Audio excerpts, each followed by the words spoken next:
Hello and welcome back to Planet 40k. Back from vacations, we're back into the grind. Today we're continuing on with our Know Your Foe series. This time we're going to be looking at how best to use the Necron Codex when coming up against the Sisters of Battle, otherwise known as the Adepta Sororitas. Before diving into the video, let's get our shout out of the day dealt with. This one's going to Powell Nixer for their comment relating to the Tesseract Arc video we did recently. So if you want to be within a chance of getting a shout out in the next Necron video, simply comment down below anything you want. It's very easy and a random comment will be shouted out in the next Necron video. Okay, so we will likely be referring to the Adepta Sororitas as the Sisters of Battle, as I'm a little bit more old school with the faction names. This video is going to be broken up starting with the overview of the faction, what they're about, their playstyle, their special abilities. Then we're going to move on to some more commonly used units and combinations. I'll be referring to Necron units throughout the video, and then the final part of the video will be purely based on what we can be doing as a Necron player to try and better our odds when going up against the Sisters of Battle. So this video isn't guaranteeing you victories by any means, but as far as 9th edition books go, Necron's probably got the weakest codex right now, and even a lot of the 8th edition codexes seem to overpower us.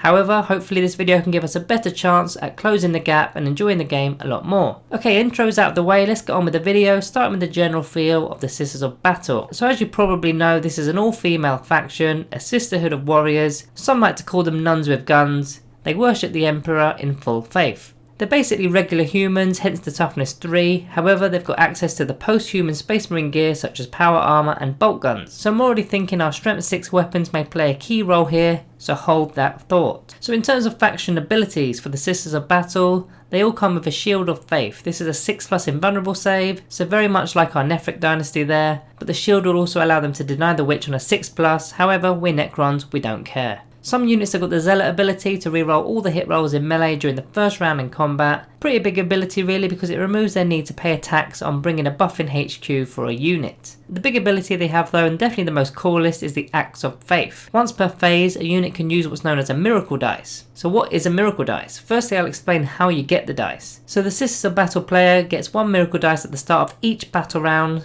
So even if they go second, they still gain the dice in the Necron's turn, similar to how a chaplain will use its litanies. They also gain a miracle dice in any phase where either a unit is destroyed by one of their units, or one of their Sisters of Battle characters are destroyed. So that's how you get them, but what do you do with them? So as soon as they get a miracle dice, they roll a d6, and whatever the roll is, they put that dice to one side. So for example, if they roll a 6 for that miracle dice, they place that 6 to the side, it represents a 6 and it can never be modified. They can now use that dice in certain situations instead of rolling an actual dice. So the situations that they can use the dice are as follows: for advanced rolls, for charge rolls, for hit rolls, wound rolls, saving throws, damage rolls, and morale tests. So the miracle dice must be declared before a roll is made. So using the example we already had, if a unit was making a hit roll, they can instead use a miracle dice, which was a 6. So of course that 6 is now going to automatically hit, because 6s will always hit. So they've removed the chance of actually failing that hit roll by using up their miracle dice. Other examples could be using a miracle dice value of a 1 for a morale test, or maybe a straight 6 for the damage instead of rolling a d6. Now the last faction ability is the Sacred Rites ability. It's an army-wide bonus. They can either select 1 from the following table or 2 at random. So let's quickly glance at what they've got here with the Sacred Rites. The first one is Hand of the Emperor, which is a +1 to the advanced rolls and charge rolls made by the unit. The second is Spirit of the Martyr. Each time a model in the unit is destroyed by a melee attack and does not explode, you roll a d6, and on a 6, after the attacking unit has made its attacks, they're going to suffer 1 mortal wound, to a maximum of 6 per phase. The third is Aegis of the Emperor, which doesn't affect us because we're Necrons, we don't have a psychic phase, so don't worry about that one. Fourth is Divine Guidance. When they make a range attack, any unmodified wound roll of a 6 will make the arm penetration go up by -1. The fifth is the Passion. Any melee attack hit rolls of a 6 will score an additional hit. Then number 6, Light of the Emperor. They can all modifiers for the leadership characteristics, and the combat attrition tests will also be ignoring those modifiers. So yet another set of faction bonuses that make our command protocols look like trash. It does unfortunately get worse for us here too, as the Sisters have sub-factions which they select from, similar to how we use dynasties, although it already feels like they've got their sub-faction abilities with that table. But nope, they do get some more. So the sub-factions are called Orders Militant, or shortened to Order. Each order has its own ability, warlord trait, relic and stratagem. Now there are 6 orders, and of course there's a custom option like our ancient dynasties. Now I'm not going to go too deep into the individual orders and all the bits and bobs, just be aware that the Sisters are very customizable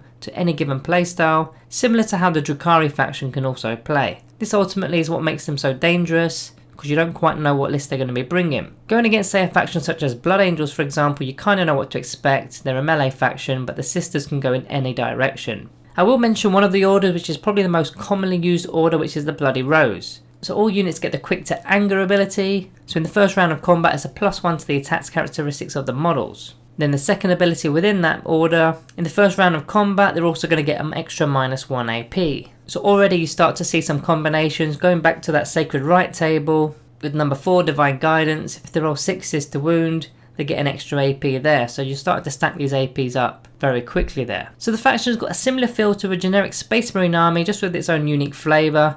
So a lot of non-character units will have the same sort of presence, and likely the same type of war gear too, just different names for the units. So if you're not really familiar with the Sisters of Battle, it may at first seem quite alien, but once you start to break down each unit, they aren't that much different from Space Marines, except they're losing a little bit of toughness but gaining those extra benefits from those combos. So let's take a look at some of the unique characters within the force that you're going to see in the battle. One of the main characters in the book is Morven Val. She's an all-round good unit, carries a 2+ armor save with a 4+ invulnerable save and a 4+ feel no pain save against mortal wounds. She halves all damage taken and gives a buttload of rerolls. Core units within 6 inches get to reroll all the hit rolls of a 1 and also all the wound rolls of a 1, which is an aura. Then she can also select a core unit or character to reroll all the hit rolls and all the wound rolls, which she could actually opt to use on herself, although in melee she already rerolls hits and wounds anyway with her Warlord trait. Her weapons are also pretty good as well. Her main range weapon and melee weapon both have 2 profiles, so they can be used for anti-infantry or anti-tank if needed. Then finally, once per battle, she's got the option to fight again that phase. So you really would want to see this model off the table as soon as possible ideally, but not very straightforward because she's only got 8 wounds, so she's going to benefit from the Lookout Sir ability or the Lookout Ma'am ability in this case. Being only toughness 5 means she can be got at, but she does half all the damage, so we're better using 1 damage weaponry. Unfortunately though, that Lookout Sir ability is going to prevent our ranged attacks from hitting the target, at least for a few turns anyway, so removing that bubble could be a key thing to do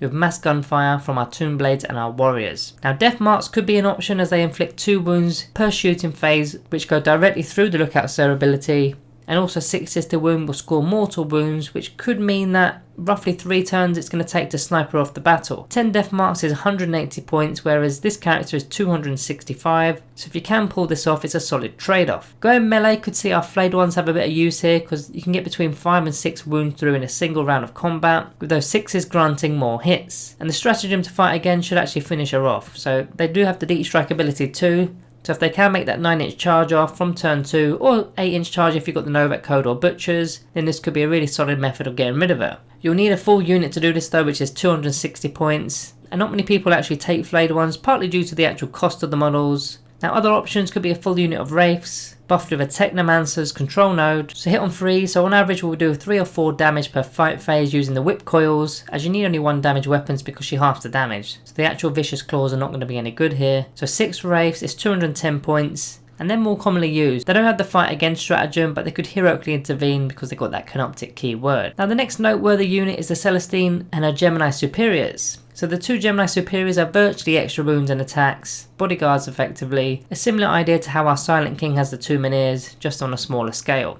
Now all models here have a 4+ invulnerable save, and the Celestine has a -1 to the damage taken. Something to really watch out for is her Miraculous Intervention ability, so once the Celestine is destroyed on a 2+, she gets back up with all 6 wounds returned. Nasty. Thankfully she can only use this once per battle. She also grants Imperium infantry units within 6 inches a 6+ invulnerable save. Now sisters already have that, but if you're allying up with other factions, she can assist those with allies of the Imperium. She's got the deep strike ability and she can heroically intervene 6 inches instead of 3, so be careful in your own charge phase not to get too close. Then her final ability allows her to do her own unique action, which begins in her command phase and ends in her shooting phase, where she's either allowed to bring back a Gemini Superior or heal herself back to full wounds. So some crazy self-heal abilities there, and it only ends in the shooting phase, which still allows her to charge in the charge phase. As for her actual weapon, she's kitted out for combat mainly. She carries the Ardent Blade, which is both melee and shooting. Now the range attack is only an auto-hitting strength 6 weapon at 12-inch range, so it's not the biggest range. Then the melee attack is 6 attacks at strength 7, -4 AP and 2 damage, and 6s will score 2 mortal wounds. Thankfully this is not on top of damage, so once those mortal wounds are placed, that dice is discarded. The 2 bodyguards are power swords with 3 attacks per model, so a total of 12 base attacks coming from the trio, all coming after the ranged attack of course. Now her actual warlord trait allows core infantry units within 6 inches to improve their invuln save by 1, so nearby units are likely going to be rocking a 5+ invulnerable save. Thankfully she's only got a toughness value of a 3, so can be got at. Removing those 2 bodyguards is slightly easier as there's no -1 to their damage, and they've only got 2 wounds each, so D6 weapons could feel a bit like overkill. So ideally you want to be taking all 3 models out in a single turn, preferably the shooting phase, because on a 2+ she comes back with 6 wounds remaining. But this at least gives you the fight phase to go again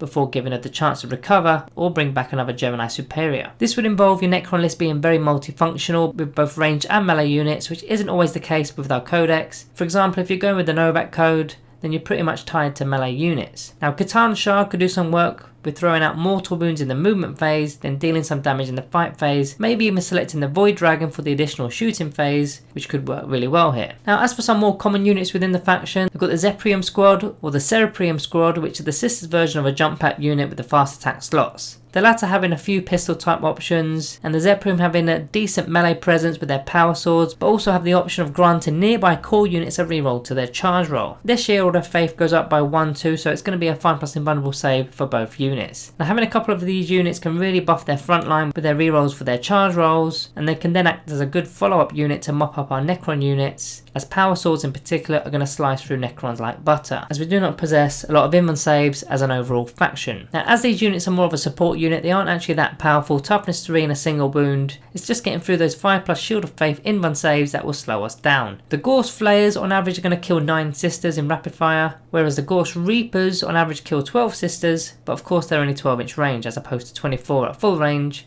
with the Flayers. But if you are firing at full range, it's only likely going to kill 4. Both wound on 3s, so it's your call whether you want the range or more models removed. Now Sisters of Battle players also like to use the Sisters Repentia units from the elite area, who are a great melee threat with their strength ×2 weapons, -3 AP and 2 damage. The base strength is only strength 3, but it does double to strength 6, but this is now even wounding our destroyer units on 3s. But they do have the invuln save, and they've got a 5+ Fear No Pain save on top of that. Now these units do go down quickly, but if they hit you first, you're going to feel it. They've got a similar feel to how our Ophidian Destroyers work, very glass hammer, thankfully not as fast as our Ophidian Destroyers, but they've got options of transports if needed. They've got a Retributor Squad, which is their version of a Devastator Squad. They've got no las cannons or missile launchers thankfully, however their heavy weapons will remove benefits of cover, so no light cover, no dense cover from any terrain features. Then there's the Battle Sisters, who are effectively basic troops, only 11 points ahead. They can go into units of up to 20 if they wished, which is pretty much a point scoring unit with objectives secured. Similar to how our Warriors are in a sense. Not as good, slightly cheaper. Maybe you can compare them more to a tactical squad, but you can kit them out with a special weapon and a heavy weapon. It's just that you can take 20 of them. Only single wound models though.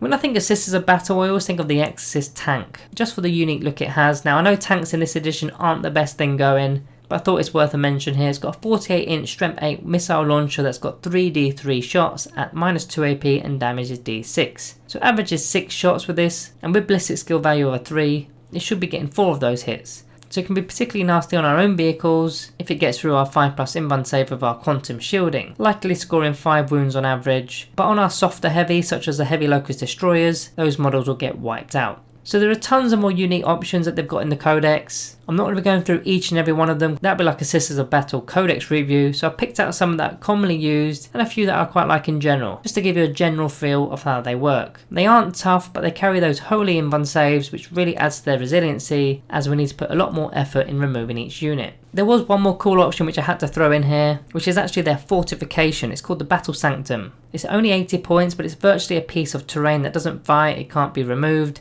It just becomes an area terrain with the following bonuses. So it's breachable, defensible, it's got light cover, obscuring, scalable and inspiring. It then has 2 abilities, so one relates to Chaos Faction, so I'm going to skip over that one, there's no need to talk about that. The other one is Prayers to the Saints. So it's an action that's done at the end of their movement phase. So when an infantry model is wholly within the Battle Sanctum terrain feature, it can start to perform the action. And it's simply completed at the end of the turn, so it's all done within their own turn, and they gain a miracle dice. So a simple way of getting miracle dice. Some may see this as overcost, but I've seen plenty of tournaments won with this in the list. Now if the Sisters of Battle player knows what they're doing, they're going to utilise this to full effect. Also, the fact that it's got the obscuring keyword for the terrain feature could be a massive bonus to their deployment, especially when the deployment area barely has any decent cover. So let's look at an overall Necron plan of action to help us tackle the Sisters of Battle. So as mentioned right from the start of the video, I think Strength 6 could be a very useful tool within our arsenal as we wound on 2s against most things that they have. So I thought we'd point out some key units that are carrying Strength 6. I'm going to skip over the HQs. You can't really plan around HQ models. Now the command barge may have a Strength 6 Gauss cannon, but it's probably only going to remove a single model per turn with it. So starting off with a not so commonly used unit, which is the Hexmark Destroyer. Now he's got 6 Strength 6 pistols that could be peeling off 3 models per turn. So with a couple of turns you could see its points back. And that's without using the pistol relic, which will add mortal wounds on top with the rolls of a 6. Now he's also a character, so the command protocol is going to work with him, and the deep strike ability is going to help if you want to be scoring deep into the battlefield too. The more this edition goes on, I've actually seen this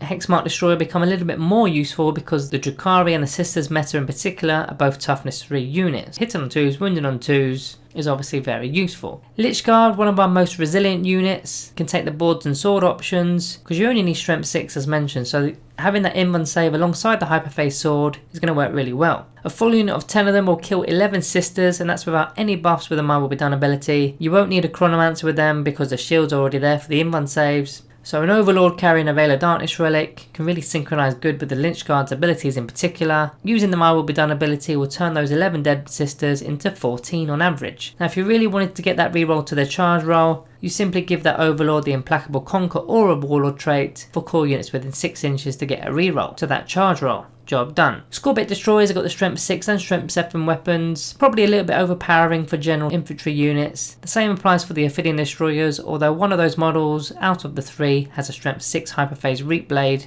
where the other 2 don't. They're only on Strength 4. We've already gone through the Catan Shard options, always worth bringing one of those, especially when they're only losing a maximum of 3 wounds per phase. Another option, as always, is the Scarabs. They're actually a great tar pit in this kind of game. They match up with the strength and toughness of those regular Sisters, but our swarms have 4 wounds each with 4 attacks each, and with the Nephric Dynasty inbun save or a Chronomancer buff, you can almost match them. Wraiths we've already mentioned as well, probably one of our best options in fact. A full unit of 6 with the Vicious Claws will remove 7 on average, or with the Whip Coils you'll remove 8 on average, and that's before any Technomancer buffs to hit on 3s, which gives our Whip Coils a murder count of 11 dead Sisters. These Canoptic Beasts are quick enough to catch those jump pack units, and with their own inbun save they're going to last much longer than most. As for our more heavy options, the Annihilation Barge, although it is Strength 6 and Strength 7, it's only going to remove a total of 3 Sisters per turn, which isn't enough for a model that costs 125 points with the Gauss Cannon. If the Sisters are around 11 points to 15 points per head, depending on the unit, on average this thing is going to do around 45 points per turn, which just isn't enough. And it could actually be worsened because the regular Sisters of Battle are 11 points, and if you're only firing against those, you're probably only going to remove around 33 points per turn, so it's almost going to take you 4 turns just to reclaim your points back, providing that it hasn't already blown up by that point. Your Locust Destroyers have got the Strength 6 option with the Gauss Cannons. I'm still not sold on the standard Locust boys. If you took a unit of 3 of them, all with Gauss Cannons, that's 9 shots re-rolling 1s to hit. That's going to remove around 5 Battle Sisters per turn, or 55 points at least. Not bad, but our unit costs 150 points. So do this for 3 turns within the game to redeem those points. Their movement combined with that 24-inch range could be key. The heavy version with the Strength 7 Exterminators will remove 6 Sisters per turn, and this unit costs 180 points. So paying the 30 points more just for the additional kill is probably not worth it. So with the heavies you're probably likely going to have to stick to the Strength 10 weapon, which we kind of already know that anyway, don't we? Then the big man, Mr. Silent King. He does everything. His Staff of Stars ranged attack is particularly useful as it's got all the right stats, 9 shots that hit on 2s at Strength 6, so wounds on 2s, with a -2 AP and single damage. Now that weapon alone is going to remove an average of 4 Sisters per turn. He then has the versatility with a stronger weapon to try and deal some damage to the bigger threats. So that's all of our Strength 6 weaponry that I like the look of. If you can try and tailor your list to include some of those units, then you've got a better chance just from wounding on 2s, because you need to throw as many dice into their inbun saves as possible, and the wound roll is really where we lose our dice. Now don't count out our Strength 4 stuff too, because they're going to have a better time while they're wounded on 3s. This makes our warriors with the Gorse Flayers an option for once. Now we've covered the maths earlier in the video, so again you've got to decide whether you want to risk having the short range weapon to get the extra 3 kills, or take the safer Gorse Flayer option to almost be in range every time, removing 4 sisters at full range or 9 within 12. The Methric code and the Celtic code will assist with these 2 weapons, and of course Healthy Paranoia if you're going custom. Just to add something of note with the Flayers, you could actually get a little bit tricksy and use the Rad Reefed Dynasty code option from the custom codes. So you can lower the Sisters of Battle toughness to a toughness value of a 2 by using fast attack options such as Scarabs and Wraiths. So even strength 4 weaponry such as Gorse Flayers are wounded on 2s. Then when you add that My Will Be Done ability, hitting on 2s, wounded on 2s with a lot of shots, not too bad. Death Marks are a solid option because there's a lot of characters within their codex, tons of them in fact, so if you can get rid of one of them early that can really sting them, they've got some real deadly combinations. So as far as tactics are concerned, I think we need to play in numbers against those invuln saves, as a third of those wounds are pretty much auto-saved on average, so a lot of these units can be buffed to a 5+ invuln save. Now in melee we don't really have the luxury of a buttload of attacks at a fair price, and the ones that we do have are not straightforward to buff, just because of the overall lack of a core keyword with units. So this makes our Lich Guard an almost an auto include if you're going melee, because they've got the core keyword as well as the invuln save if you're going with the swords and shields. Wraiths don't get the core ability, but they've got the speed and the invuln, so are also a solid option. Flayed ones won't do much in terms of damage, but I would use them as more of a point scoring unit anyway, take them in units of 5, get them doing actions, and holding primary objectives deep into the board, especially if you're using the Nihilak Dynasty or Eternal Conquerors for that objective secured. If they can tag an Exorcist tank to prevent the blast weapon being fired, that would also be really good, or even tag a unit of Retributors to prevent some of those heavy weapons firing at our good stuff. As always, we need our Scarabs to speed bump the faster units and bog them down, but keep an eye out on your positioning, because those fast attack units are jump pack units, so they can simply hop over our Scarabs into space, so don't leave too big of a gap, just enough to fall back with our swarms and open fire with our gun line, but not enough for that unit of jump packers to hop between. As for our range units, I'd stay with the Warriors on this occasion. Easy to buff, lots of wounds with the max unit, reanimate well, and wound most of their units on a 3+. We all know how to buff these guys further with Technomancers and Ghost Arcs and whatnot. Immortals can do a backline job holding primaries if preferred, just slightly harder to reanimate, and you're likely only going to be taking them in 5s. I feel like our fast attack area of the codex is our biggest threat at present. I tend to field an Outrider detachment more often than not to get our swarms in, as well as the Wraiths and the Tomb Blades. But that's for smaller games. We should easily be fitting these perfectly fine in larger games with double detachment. Then I'd be making room for a Catan Shard of some sort. The Nightbringer's Reaping Blade profile is perfect for 12 attacks, hitting on 2s, wounded on 2s against most things, and then -3 AP with 1 damage. And if you're using the Entropic Strike stratagem, then you're going to remove those invulns if you needed to as well. He's got the versatility to use his more powerful Entropic Blow profile for the bigger stuff if needed, and you won't even need the stratagem for that one because no invuln saves are allowed against that profile. Dynasty wise, we've mentioned 2 ranged dynasties already with the Methric code and the Celtic code. Both of them are pretty good in this game. Of course, if you're going melee, the Novak code is going to work well as well. The Nihilak code and the Nefric code are okay options, but very list dependent. If you're playing Nefric, then you need a lot of bodies to make use of that 6+ invulnerable save. And if you're going with the Nihilak code, then you're playing for those primary objectives in particular, so you need some more resilient models that can steal points. Now I know I'm never really big on the Zarakin code, but I think in this game it's probably our weakest dynasty, as sisters don't really dish out too many mortal wounds, and the dynasty is geared towards a more elite list for the rerolls to those wound rolls, which in turn means less shots at a higher strength. Now when your opponent has got so many invuln saves on almost everything, army wide, it makes the dynasty less useful. So just to quickly recap, work in numbers with our attacks. The more invuln throws we force them to make, the better chance we've got at dealing with the sisters. They're mainly toughness 3 infantry models, so use this to your advantage and remove the point scoring units as early as possible. They likely want to be getting into melee with us, not always but mostly melee, so simple screening is needed to bog down the quicker units. If they're in transports, I'd ignore them. They need to get out at some point, and if you've screened well enough, those Scarabs are going to be waiting to bog them down. So that'll be another turn wasted for them. Play for points both offensively and defensively. Now with all that said, the Sisters of Battle are still one of the top tier armies at present, and unfortunately they'll probably find a way to bully us. But I think by now us Necron players have been used to being the underdogs. Guys, that's it for today's video. Do me a huge favour and sub if you are new and found the video useful, and also comment below which 9th edition codex or supplement you want covering in the next video in the series. And then finally, drop a like on your exits. Thank you all for watching, and I'll see you next time.